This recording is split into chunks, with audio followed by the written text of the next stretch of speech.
ಕತೆ ಶುರುವಾಗೋದು ಒಂದು ಗುರುಕುಲದಲ್ಲಿ. ಆ ಗುರುಕುಲದಲ್ಲಿ ಇದ್ದ ಗುರುಗಳು ತುಂಬಾ ಜ್ಞಾನವನ್ನು ಪಡ್ಕೊಂಡಿರ್ತಾರೆ. ತಮ್ಮಲ್ಲಿದ್ದ ಜ್ಞಾನವನ್ನೆಲ್ಲ ತಮ್ಮ ಶಿಷ್ಯರಿಗೆ ಧಾರೆ ಎರಿತಾ ಇರ್ತಾರೆ. ಅವರು ಬರೀ ಪುಸ್ತಕದಲ್ಲಿರೋ ಜ್ಞಾನವನ್ನೇ ಮಕ್ಕಳಿಗೆ ಕೊಟ್ಟರೆ ಸಾಕಾಗೋದಿಲ್ಲ, ಪ್ರಪಂಚ ಜ್ಞಾನನೂ ಅವರು ತಿಳ್ಕೋಬೇಕು ಅಂತ ಹೇಳಿ ಅವರನ್ನು ಅಕ್ಕಪಕ್ಕದ ಊರುಗಳಿಗೆ ಸುತ್ತಾಡೋಕ್ಕೋಸ್ಕರ ಕರ್ಕೊಂಡು ಹೋಗ್ತಾರೆ. ಹಾಗೆ ಹೋಗ್ತಾ ಇರಬೇಕಾದ್ರೆ ಒಂದು ಊರು ಸಿಗುತ್ತೆ. ಆ ಊರಲ್ಲಿ ಅವರು ತಮಗೆ ಅಡುಗೆಗೆ ಬೇಕಾದ ಸಾಮಗ್ರಿಗಳನ್ನೆಲ್ಲ ತಗೊಳ್ಳೋಣ ಅಂತ ಅಂಗಡಿಗಳಿಗೆಲ್ಲ ಹೋಗ್ತಾರೆ. ಹೋದಾಗ ಅಲ್ಲಿ ತೊಗರಿಬೇಳೆ ತಗೋತಾರೆ. ತೊಗರಿಬೇಳೆ ಎಷ್ಟು ಅಂತಂದರೆ ₹1 1 kg ಅಂತಾರೆ. ಸರಿ, ತೊಗರಿಬೇಳೆ ತಗೋತಾರೆ. ಇಷ್ಟೊಂದು ಕಡಿಮೆ ಬೆಲೆನಾ ಅಂತ ಆಶ್ಚರ್ಯನೂ ಪಡ್ತಾರೆ. ಮತ್ತು ಹೆಸರುಬೇಳೆ ಕೇಳ್ತಾರೆ. ಹೆಸರುಬೇಳೆ ಎಷ್ಟು ಅಂದರೆ ಅದೂ 1 kg ₹1 ಅಂತಾರೆ. ಅದಕ್ಕೂ ಇದಕ್ಕೂ ವ್ಯತ್ಯಾಸ ಇಲ್ವಾ? ಸರಿ, ಅದನ್ನು ತಗೋತಾರೆ. ಮತ್ತು ಉಪ್ಪು ತಗೋಬೇಕಲ್ಲ, ಉಪ್ಪು ಎಷ್ಟು ಅಂತಂದರೆ ಅದು ಕೂಡ ₹1 1 kg. ಹಾಗೆ ಅದೊಂದೇ ಅಲ್ಲ, ಅಲ್ಲಿದ್ದಿದ್ದ ಎಲ್ಲ ಸಾಮಗ್ರಿಗಳಿಗೂ ಕೂಡ ₹1 1 kg. ಈ ರೀತಿ ಇರುತ್ತೆ ಬೆಲೆ. ಅವ್ರಿಗೆಲ್ಲ ಆಶ್ಚರ್ಯ ಆಗೋಗುತ್ತೆ. ಏನಪ್ಪ ಈ ರೀತಿ ಇದೆ ಈ ಊರು ಅಂಥೇಳಿ ಆ ಊರಿನ ಹೆಸರು ಕೇಳ್ತಾರೆ. ಆಗ ಆ ಊರಿನ ಹೆಸರು ಮೂರ್ಖ ನಗರ ಅಂತ ಗೊತ್ತಾಗುತ್ತೆ. ಅದನ್ನು ಕೇಳ್ತಿದ್ದ ಹಾಗೆ ಗುರುಗಳು, ಈ ಊರು ಸರಿಯಲ್ಲ, ಜೀವನ ಮಾಡೋದಕ್ಕೆ ಇಲ್ಲಿ ತುಂಬ ಕಷ್ಟ ಇದೆ, ಈ ಜನಗಳ ವರ್ತನೆ ಮತ್ತು ಇಲ್ಲಿರೋ ಬೆಲೆಗಳು, ಅವರ ಮೂರ್ಖತನ ಎಲ್ಲ ನೋಡ್ತಾ ಇದ್ದರೆ ಈ ಜಾಗ ಸೇಫ್ ಅಲ್ಲ ಅನಿಸುತ್ತೆ, ಇಲ್ಲಿಂದ ಆದಷ್ಟು ಬೇಗ ಹೊರಟುಬಿಡೋಣ ಅಂತ ಎಲ್ಲ ಶಿಷ್ಯರಿಗೂ ಹೇಳ್ತಾರೆ. ಅದರಲ್ಲಿ ರಾಮ ಅಂತ ಒಬ್ಬ ಶಿಷ್ಯ ಇರ್ತಾನೆ. ಅವನು ಅಲ್ಲಿಂದ ಬರೋದಕ್ಕೆ ಒಪ್ಕೊಳ್ಳೋದೇ ಇಲ್ಲ. ₹1 1 kg ಅಕ್ಕಿ ಬೇಳೆ ಏನು ತಗೊಂಡ್ರೂ ಸಿಗುತ್ತೆ, ಇಂಥ ಊರನ್ನ ಬಿಟ್ಟು ಯಾರಾದರೂ ಹೋಗ್ತಾರಾ, ನಾನು ಇಲ್ಲೇ ಇದ್ಬಿಡ್ತೀನಿ ಅಂತ ಡಿಸೈಡ್ ಮಾಡಿಬಿಟ್ಟಿರ್ತಾನೆ. ಗುರುಗಳು ಅವನಿಗೆ ತುಂಬ ಬುದ್ಧಿವಾದ ಹೇಳ್ತಾರೆ. ಇಲ್ಲಿ ಸುಲಭವಾಗಿ ಎಲ್ಲ ವಸ್ತುಗಳು ಸಿಗ್ತಾ ಇದೆ, ನೀ ಕಷ್ಟಪಡ್ದೇನೆ ಇಷ್ಟೊಂದು ಐಟಮ್ಸ್ ನಿನಗೆ ಸಿಗ್ತಾ ಇದೆ ಅನ್ನೋದಾದರೆ ಇಲ್ಲಿ ಖಂಡಿತ ದೊಡ್ಡ ಪ್ರಾಬ್ಲಮ್ ಇದ್ದೇ ಇರುತ್ತೆ, ಬೇಡ ಬಂದ್ಬಿಡು ನಮ್ಮ ಜೊತೆ ಹೊರಟೋಗೋಣ ಅಂತ ಕೇಳ್ತಾರೆ. ಆದರೂ ರಾಮು ಒಪ್ಕೊಳ್ಳೋದೇ ಇಲ್ಲ, ಅಲ್ಲೇ ಇದ್ಬಿಡ್ತೀನಿ ಅಂತ ಹಠ ಮಾಡ್ತಾನೆ. ಸರಿ, ಗುರುಗಳು ಇನ್ನೇನು ಮಾಡೋಕ್ಕಾಗಲ್ಲ ಅಂಥೇಳಿ ಅವನ ಜೊತೆ ಸೇಫ್ಟಿಗೆ ಅಂತ ಇನ್ನೊಬ್ಬ ಶಿಷ್ಯ ಭೀಮುನ ಬಿಟ್ಬಿಟ್ಟು ಹೋಗ್ತಾರೆ. ರಾಮು ಭೀಮು ಇಬ್ಬರೂ ಅಲ್ಲೊಂದು ಮನೆಯನ್ನು ಬಾಡಿಗೆ ತಗೊಂಡು ಅಲ್ಲಿ ತಮ್ಮ ಜೀವನನ ಶುರು ಮಾಡ್ತಾರೆ. ಪ್ರತಿದಿನವೂ ಅವರು ಅಂಗಡಿಗೆ ಹೋಗೋದು, KG-ಗಟ್ಟಲೆ ಸಾಮಗ್ರಿಗಳನ್ನೆಲ್ಲ ತಗೊಂಡು ಬರೋದು, ಅಡುಗೆ ಮಾಡ್ಕೊಂಡು ತಿನ್ನೋದು, ಹೀಗೆ ಆರಾಮಾಗಿ ತುಂಬ ದಿನ ಜೀವನ ಮಾಡ್ತಾ ಇರ್ತಾರೆ. ಹೀಗೆ ಇರಬೇಕಾದ್ರೆ ಆ ಊರಲ್ಲಿ ಒಂದು ದಿನ ಪಂಚಾಯಿತಿ ನಡೀತಾ ಇರುತ್ತೆ. ಪಂಚಾಯಿತಿ ನಡೀತಾ ಇದ್ದಾಗ ಒಂದು ಹುಡುಗಿ ಗೊಳು ಅಂತ ಹತ್ಕೊಂಡು ಓಡಿ ಬರ್ತಾಳೆ. ಅವಳ ಕೈಯಲ್ಲಿ ಒಂದು ಮೇಕೆ ಮರಿ ಇರುತ್ತೆ. ಆ ಮೇಕೆ ಮರಿ ಸತ್ತೋಗ್ಬಿಟ್ಟಿರುತ್ತೆ. ಅವಳು, ನನ್ನ ಮೇಕೆ ಮರಿನ ಕೊಂದವರಿಗೆ ಖಂಡಿತವಾಗ್ಲೂ ನೀವು ಶಿಕ್ಷೆ ಕೊಡಲೇಬೇಕು, ಪಂಚಾಯಿತಿಗೆ ನಾನು ಕೊಡ್ತಾ ಇರೋ ಕಂಪ್ಲೇಂಟ್ ಇದು ಅಂತ ಹೇಳ್ತಾಳೆ. ಆಗ ಪಂಚಾಯಿತಿ ಮುಖ್ಯಸ್ಥರು ಏನು ಮಾಡ್ತಾರೆ, ಸರಿ ಇವಳು ಮೇಕೆನ ಕೊಂದವ್ರು ಯಾರು ಕಂಡು ಹಿಡೀರಿ ಅಂತ ಆದೇಶ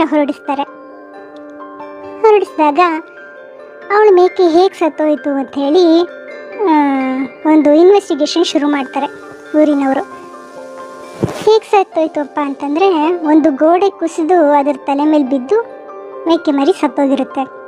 ಸೊ ಆ ಗೋಡೆ ಕಟ್ಟುತ್ತಾ ಇದ್ದವನ್ನ ಹೋಗಿ ಹಿಡ್ಕೊಂಬರ್ತಾರೆ, ಪಂಚಾಯಿತಿಲಿ ನಿಲ್ಲಿಸ್ತಾರೆ. ಇವನಿಂದಾನೇ ಮೇಕೆ ಮರಿ ಸತ್ತಿದ್ದು, ಇವನಿಗೆ ಶಿಕ್ಷೆ ಕೊಡಿ ಅಂತ ಹೇಳ್ತಾರೆ.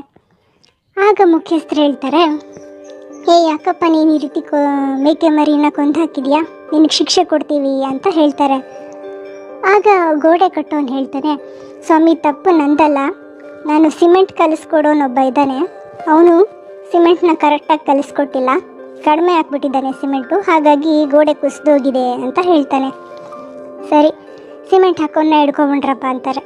ಸಿಮೆಂಟ್ ಹಾಕೋನ್ನ ಪಾಪ ಹೇಳ್ಕೊಂಬರ್ತಾರೆ. ಅವನು, ಸ್ವಾಮಿ ನಂದಲ್ಲ ತಪ್ಪು, ನಾನು ಸಿಮೆಂಟ್ ಕಲಿಸ್ತಾ ಇರಬೇಕಾದ್ರೆ ಎದುರುಗಡೆ ಚಿನ್ನದ ಅಂಗಡಿಯಲ್ಲಿ ಒಬ್ಬ ಅಪ್ಪ ಚಿನ್ನನ ಕಾಯಿಸ್ತಾ ಇದ್ದ, ಅದನ್ನು ನೋಡ್ತಾ ನೋಡ್ತಾ ನಾನು ಆ ಚಿನ್ನದ ಹೊಳಪಿಗೆ ಮರುಳಾಗಿ ಸಿಮೆಂಟನ್ನು ಕರೆಕ್ಟಾಗಿ ಕಲ್ಸೋಕ್ಕಾಗಲಿಲ್ಲ ಅಂತ ಹೇಳ್ತಾನೆ. ಸರಿ, ಆ ಚಿನ್ನದ ಅಂಗಡಿಯವನ್ನ ಕರ್ಕೊಂಬರ್ತಾರೆ. ಅವನು, ಏನಪ್ಪ ನೀನು ಅಲ್ಲಿ ಮುಂದ್ಗಡೆ ಕುತ್ಕೊಂಡು ಅಂಗಡಿ ಮುಂದೆ ನೀನು ಚಿನ್ನನ ಕಾಯಿಸ್ತಾ ಇದೆಯಾ, ಇವನ ಅಟೆನ್ಷನ್ನು ನಿನ್ನ ಮೇಲೆ ಬಂತು, ಹಾಗಾಗಿ ಮೇಕೆ ಮರಿ ಸತ್ತೋಯ್ತು, ನಿನಗೆ ಶಿಕ್ಷೆ ಕೊಡ್ತೀವಿ ಅಂತ ಹೇಳ್ತಾರೆ. ಆಗ ಅವನು ಹೇಳ್ತಾನೆ, ಸ್ವಾಮಿ ನಾನು ಚಿನ್ನನ ಒಳಗಡೆನೆ ಕರಗಿಸ್ತಾ ಇದ್ದೆ ಅಂಗಡಿ ಒಳಗೆ, ಆದರೆ ನಮ್ಮ ಯಜಮಾನ್ರೆ ನನ್ನ ಹೊರಗಡೆ ಕೂತ್ಕೋ ಅಂತ ಕಳಿಸಿದ್ರು ಅಂತ ಹೇಳ್ತಾರೆ. ಸರಿ, ಆ ಚಿನ್ನದ ಅಂಗಡಿ ಮಾಲೀಕನೇ ಕರೆಸ್ತಾರೆ. ನಿಂದೇ ತಪ್ಪು, ನಿನ್ನನ್ನೇ ಇವಾಗ ನಾವು ಶಿಕ್ಷಿಸ್ತೀವಿ, ನಿನ್ನನ್ನು ನೇಣು ಹಾಕ್ತೀವಿ ಅಂತ ಹೇಳ್ತಾರೆ.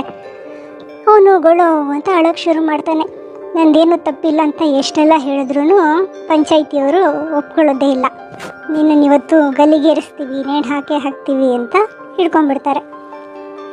ಆದರೆ ಅವನು ತುಂಬ ದಪ್ಪಗಿರ್ತಾನೆ. ಅವನ್ನ ಕರ್ಕೊಂಡು ಹೋಗಿ ನೇಣುಗಂಬದ ಹತ್ರ ನಿಲ್ಲಿಸ್ತಾರೆ. ಆ ನೇಣುಗಂಬದ ಕುಣಿಕೆ ಇರುತ್ತಲ್ಲ, ಅದು ಅವನ ಕತ್ತೊಳಗಡೆ ತೂರಲ್ಲ.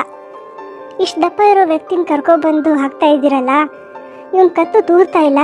ಸರಿ, ಈ ನೇಣು ಹಗ್ಗದ ಕುಣಿಕೆ ಯಾರ ಕತ್ತಿಗೆ ಸೆಟ್ ಆಗುತ್ತೋ ಅವನ್ನೇ ಎಳ್ಕೊ ಬನ್ನಿ, ಅವನ್ನೇ ನೇಣು ಹಾಕ್ಬಿಡೋಣ ಅಂತ ಆದೇಶ ಹೊರಡಿಸ್ತಾರೆ. ಸರಿ, ಪಂಚಾಯಿತಿ ಆ ರೀತಿ ಆದೇಶ ಹೊರಡಿಸಿದ ಮೇಲೆ ನಾಗರಿಕರು ಹುಡ್ಕೊಂಡು ಹೋಗ್ತಾರೆ.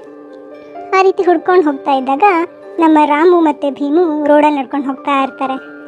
ಅದರಲ್ಲಿ ರಾಮುನ ನೋಡ್ತಾರೆ.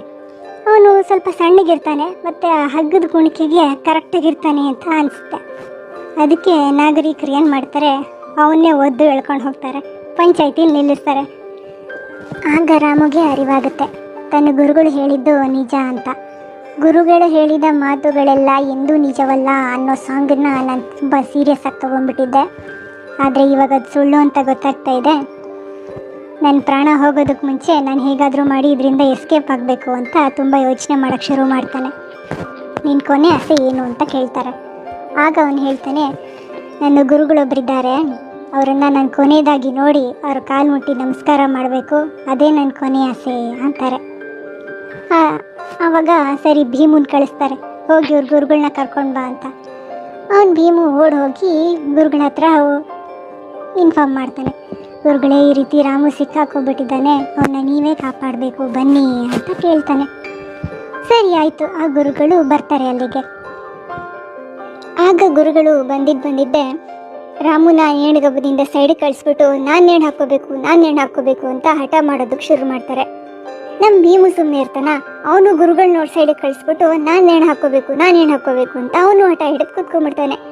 ಇಬ್ಬರು ಜೋರಾಗಿ ಜಗಳ ಮಾಡೋಕ್ಕೆ ಸ್ಟಾರ್ಟ್ ಮಾಡ್ತಾರೆ.